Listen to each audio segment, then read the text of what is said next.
السلام علیکم ورحمۃ اللہ وبرکاتہ۔ رب اشرح لی صدری ویسر لی امری واحلل عقدۃ من لسانی یفقہوا قولی۔ ربنا زدنا علما، اللہم فقہنا فی الدین۔ اللہم ارنا الحق حقا وارزقنا اتباعہ وارنا الباطل باطلا وارزقنا اجتنابہ۔ سورہ النساء آیت نمبر 147 تک ہم نے پڑھا۔ پچھلی آیات کا ریکیپ کرتے ہیں۔ اعوذ باللہ من الشیطان الرجیم، بسم اللہ الرحمن الرحیم۔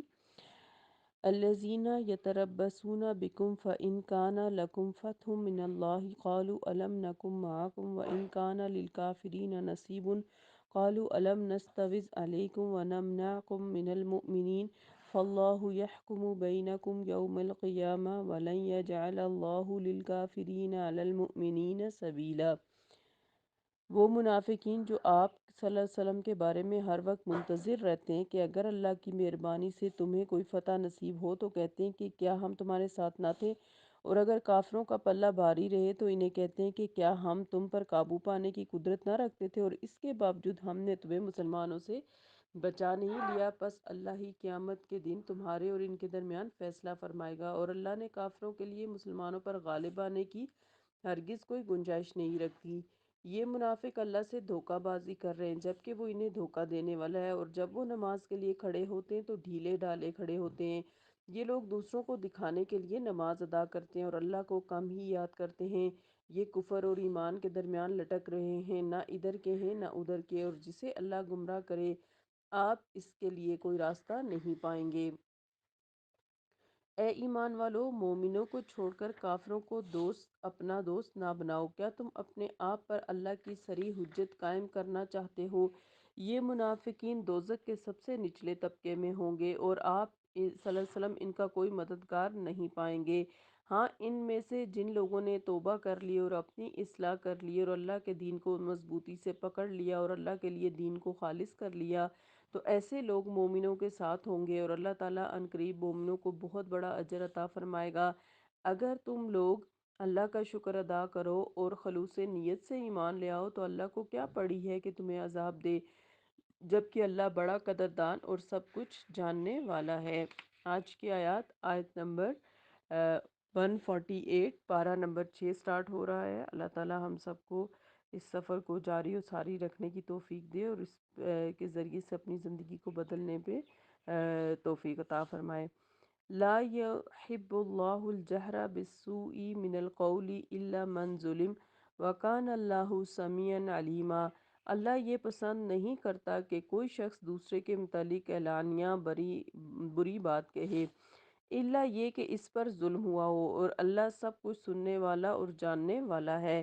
تو مظلوم یہاں پر کیا بتایا گیا ہے کہ مظلوم کس کس سے شکوہ کر سکتا ہے؟ اگر کسی شخص پر کوئی ظلم ہوا ہو تو وہ کیا کر سکتا ہے کہ یعنی مظلوم کو یہ حق پہنچتا ہے کہ وہ اللہ کے حضور ظالم کے لیے بددعا کرے، یا حاکم کے سامنے ظالم کا ظلم بیان کرے کر کے اس سے مدد کی درخواست کرے، یا دوسرے لوگوں سے بیان کرے تاکہ وہ اس ظالم کا ہاتھ روکیں، یا کم از کم وہ خود ظالم کے اس قسم کے ظلم سے بچ جائیں، یا پھر اگر کسی نے اسے گالی دی تو وہ بھی ویسی ہی گالی دے دے مگر زیادتی نہ کرے۔ ظالم کوئی بھی ہو سکتا ہے، خواہ وہ مسلم ہو یا منافق، یہودی ہو یا کافر۔ مظلوم کے علاوہ کسی کو یہ حق نہیں کہ کسی دوسرے کی بری بات لوگوں سے بیان کرے۔ اس کا نام غیبت یا گلہ ہے، جو گناہ کبیرہ ہے، جس کا مقصد محض کسی شخص کو دوسرے کی نگاہوں میں ذلیل بنانا ہوتا ہے۔ لیکن جس شخص کی غیبت کی جائے، اس کو جب معلوم ہو تو اس کے جذبات کا بھڑک اٹھنا ایک فطری بات ہے۔ مکے میں مسلمانوں پر مظالم کی نوعیت اور تھی جبکہ مدینہ میں اور تھی۔ مدینہ میں یہود اور منافقین مسلسل مسلمانوں کو دکھ پہنچاتے رہے، کبھی استہزاء سے، کبھی سازشوں سے اور مکر و فریب کی چالوں سے، کبھی کج بحثوں سے اور بے جا قسم کے اعتراضات اور بیہودہ قسم کی گفتگو سے۔ ایسے حالات میں مسلمانوں کے جذبات کا بھڑک اٹھنا فطری بات تھی۔ ایسے ہی حالات میں مسلمانوں کو یہ ہدایت دی جا رہی ہے تاکہ کوئی بھی بات بتنگڑ بن کر کسی بڑے فتنے کا باعث نہ بن جائے، لہٰذا وہ اپنے جذبات کو کنٹرول میں رکھیں۔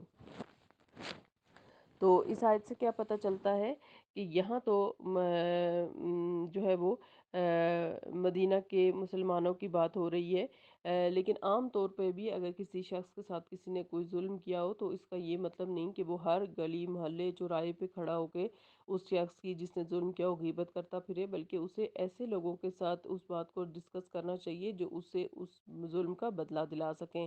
اور دوسری بات یہ پتہ چلتی ہے کہ وہ چاہے تو اللہ کے ہاں اس ظالم کے حق میں بددعا کر سکتا ہے۔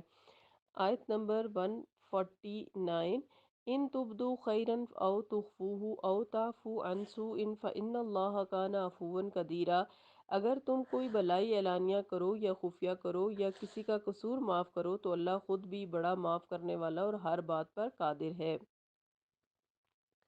عفو درگزر، اس کے برعکس اے مسلمانوں، اگر تم کسی زیادتی کا جواب بھلائی سے دو یا ظالم کو بددعا کے بجائے دعا دو یا اعلانیہ یا خفیہ اس کی بھلائی کی کوئی تدبیر سوچو یا اس کا قصور معاف کر دو تو یہ تمہارے حق میں بہت بہتر ہے، کیونکہ تمہارا پروردگار ہر طرح کی قدرت رکھنے کے باوجود ظالموں حتیٰ کہ مشرکوں اور کافروں کو بھی رزق دیے جاتا ہے اور انہیں مہلت بھی دیے جاتا ہے۔ ضمناً ان آیات سے یہ بھی معلوم ہوتا ہے کہ جس طرح کسی کی برائی بیان کرنا یعنی غیبت گناہ کبیرہ ہے، اسی طرح کسی کے عیب پر پردہ ڈالنا یا پردہ پوشی کرنا بہت بڑی نیکی ہے۔ اب معافی اور پردہ پوشی کے متعلق چند حدیثیں۔ رسول اللہ صلی اللہ علیہ وسلم نے فرمایا، صحیح مسلم کی حدیث ہے، معاف کر دینے سے اللہ تعالیٰ بندے کی عزت ہی بڑھاتا ہے۔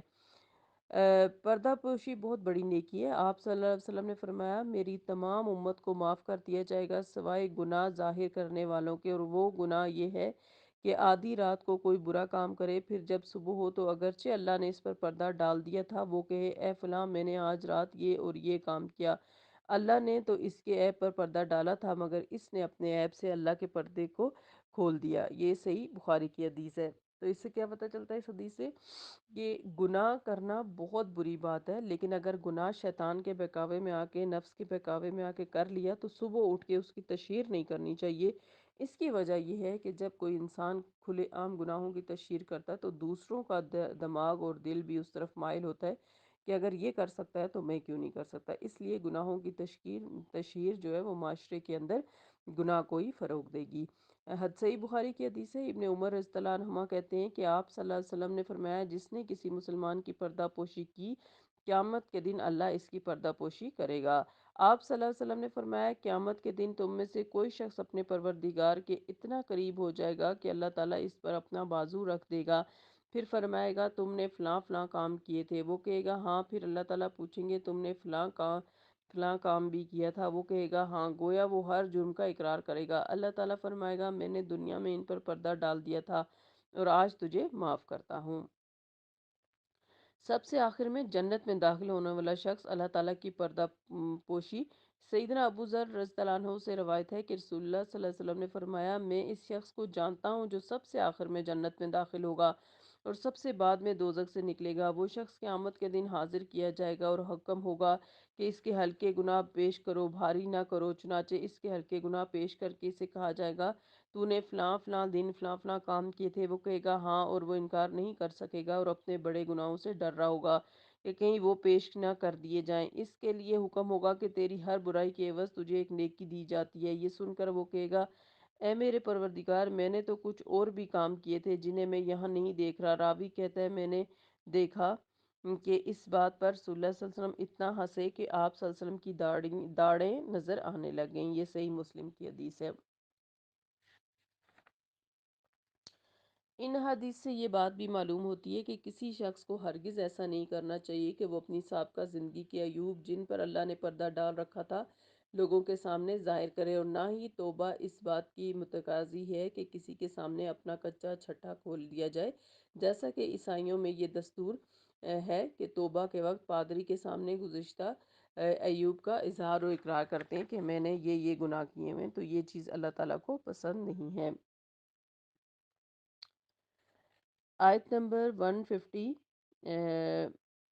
149، ان الذین یکفرون باللہ ورسلہ ویریدون ان یفرقوا بین اللہ ورسلہ ویقولون نؤمن ببعض ونکفر ببعض ویریدون ان یتخذوا بین ذلک سبیلا۔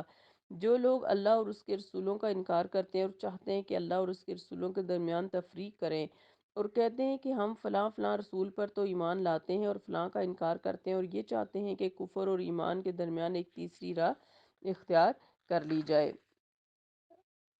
اللہ اور اس کے رسولوں کے درمیان تفریق کا مطلب، اللہ اور اس کے رسولوں کا انکار کرنے والوں سے مراد دہریہ، نیچری یعنی جو کہتے ہیں کہ ہم نیچر کو مانتے ہیں، یا مادہ پرست ہیں، اور کچھ لوگ ایسے ہیں کہ اللہ یا خالق کے کائنات کے وجود کو تو مانتے ہیں لیکن رسولوں کو نہیں مانتے، اور یہ بعض فلاسفروں اور سائنسدانوں کا طبقہ ہے، کیونکہ ان کے نظریے کے مطابق خالق کے بغیر کائنات کا وجود میں آنا اور اس میں ایسا مربوط نظام پایا جانا عقلاً محال ہے۔ اور تیسرا گروہ وہ ہے جو اللہ پر اور اس کے بعض رسولوں پر ایمان لاتا ہے اور بعض پر نہیں لاتا، جیسے یہود سیدنا عیسیٰ علیہ السلام پر اور بعض دوسرے انبیاء پر ایمان نہ لائے اور نہ نبی آخر الزماں پر۔ عیسائی باقی پیغمبروں پر تو ایمان لاتے ہیں مگر نبی آخر الزماں پر ایمان نہیں لاتے، حالانکہ ان کی کتابوں میں ہر آنے والے نبی کی بشارات موجود ہوتی تھیں۔ اور تیسری راہ اختیار کرنے والوں سے مراد یہی تیسرا گروہ یا اہل کتاب ہیں۔ ان کا ایمان یہ تھا کہ اللہ پر اور اپنے دور کے نبی پر ایمان لانے کا دعویٰ کیا، اور کفر یہ ہے کہ ان کے نبی نے جو اپنے بعد آنے والے نبی کی اطاعت کا عہد لیا تھا یا ان کتابوں میں جو بشارات موجود تھیں ان کا انکار کر دیا۔ اس لحاظ سے وہ اللہ پر صحیح طور پر ایمان لائے، نہ اپنے نبی پر نہ اپنی کتاب پر۔ آیت نمبر 151، اولئک هم الکافرون حقا واعتدنا للکافرین عذابا مہینا، ایسے ہی لوگ پکے کافر ہیں اور ہم نے کافروں کے لیے رسوا کن عذاب تیار کر رکھا ہے۔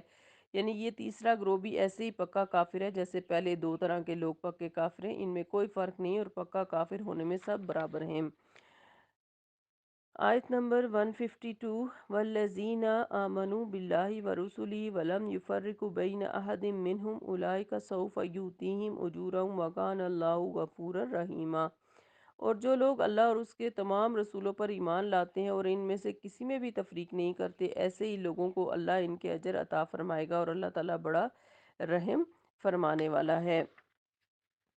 رسولوں کی ایک دوسرے پر فضیلت، اس لیے کہ صحیح ایمان کی شرط یہی ہے کہ اللہ اور اس کے تمام رسولوں اور نبیوں پر ایمان لایا جائے اور ان میں تفریق نہ کی جائے۔ تفریق کرنے کے بھی دو مطلب ہیں، ایک یہ کہ کسی پر ایمان لایا جائے اور کسی پر نہ لایا جائے، اور دوسرا یہ کہ بلحاظ درجہ نبوت سب برابر ہیں۔ اسی لحاظ سے آپ صلی اللہ علیہ وسلم نے فرمایا کوئی شخص یہ نہ کہے کہ میں یونس بن متی سے افضل ہوں، صحیح بخاری کی یہ حدیث ہے۔ رہ نبوت کے علاوہ دوسرے فضائل تو ایک نبی پر دوسرے نبی کے ایسے فضائل کتاب و سنت میں ملتے ہیں ہمیں، اور اس لحاظ سے آپ صلی اللہ علیہ وسلم تمام نبیوں سے افضل ہیں، اور ایسے ہی صحیح ایمان والوں کا ایمان اللہ کے ہاں قبول ہوگا اور ان کے اعمال کا بھی انہیں پورا پورا بدلہ دیا جائے گا۔ اللہ تعالیٰ ہمیں قرآن پاک کا بہترین علم عطا فرمائے اور اس کے ذریعے سے اپنے اعمال کو بدلنے کی توفیق عطا فرمائے، آمین۔ سبحانک اللہم و بحمدک، نشہد ان لا الہ الا انت، نستغفرک و نتوب الیک۔ سبحان ربک رب العزت عما یصفون وسلام علی المرسلین والحمد للہ رب العالمین، آمین الہی آمین یا رب العالمین یا ارحم الراحمین۔ السلام علیکم ورحمۃ اللہ وبرکاتہ۔